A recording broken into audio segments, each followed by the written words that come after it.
Saya tidak bisa tutupi bahwa saya dalam keadaan sedih. Saya terpaksa mengganti orang-orang yang sebenarnya saya sayangi. Kabar pencopotan jajaran pimpinan Badan Gizi Nasional, BGN, mengguncang publik setelah ketiganya, yakni Dadan Hindayana selaku Kepala BGN serta dua wakilnya Lodefek Pusung dan Sony Sanjaya, ditetapkan sebagai tersangka dugaan korupsi program makan bergizi gratis, MBG, oleh Kejaksaan Agung pada Rabu, 3 Juni 2026. Ketiganya bahkan telah diperlihatkan ke publik menggunakan rompi tahanan berwarna pink khas Kejagung, menandai status hukum mereka yang resmi ditahan dalam proses penyidikan kasus tersebut. Situasi ini menjadi sorotan karena Presiden Prabowo Subianto turut menyampaikan secara terbuka proses pencopotan para pejabat tersebut dari jabatan strategis di BGN. Menurut laporan, dugaan penyelewengan dalam pelaksanaan program MBG menjadi alasan utama tindakan tegas itu diambil. Prabowo juga mengungkapkan bahwa para pejabat yang kini terseret kasus hukum tersebut sebelumnya merupakan orang-orang yang ia percayai penuh untuk menjalankan program strategis negara, khususnya di bidang pemenuhan gizi nasional. Dalam pidatonya pada acara Building Indonesia's Future Generations Through Nutrition di Sentul International Convention Center, SICC, Bogor, Prabowo secara terbuka mengaku sedih atas keputusan pencopotan tersebut.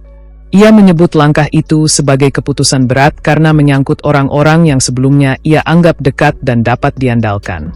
Presiden menegaskan bahwa meski memiliki kedekatan dan kepercayaan terhadap para pejabat tersebut, keputusan tetap harus diambil demi menjaga integritas pemerintahan dan kelangsungan program yang menyentuh langsung masyarakat. Prabowo juga menyampaikan bahwa dirinya teringat pesan almarhum ayahnya, Profesor Sumitro, yang pernah mengingatkan agar selalu berpihak kepada rakyat dalam situasi sulit dan dilema pengambilan keputusan.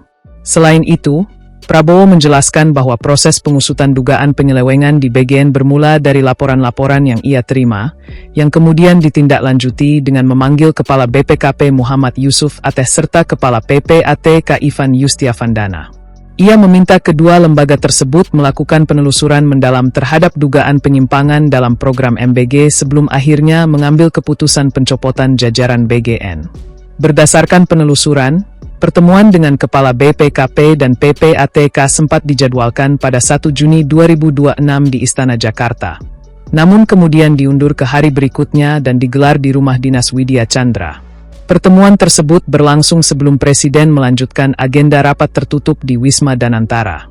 Tak lama setelah rangkaian pertemuan itu, pemerintah melalui Menteri Sekretaris Negara Prasetyo Hadi bersama Sekretaris Kabinet Teddy Indra Wijaya dan Kepala Badan Komunikasi Pemerintah Muhammad Kodari menggelar konferensi pers untuk mengumumkan pencopotan pimpinan BGN.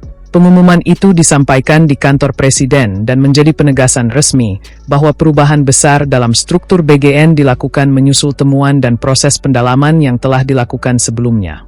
Kasus ini sekaligus menjadi sorotan nasional karena melibatkan program prioritas pemerintah serta figur-figur yang sebelumnya disebut sebagai orang kepercayaan Presiden dalam menjalankan kebijakan strategis di bidang gizi nasional.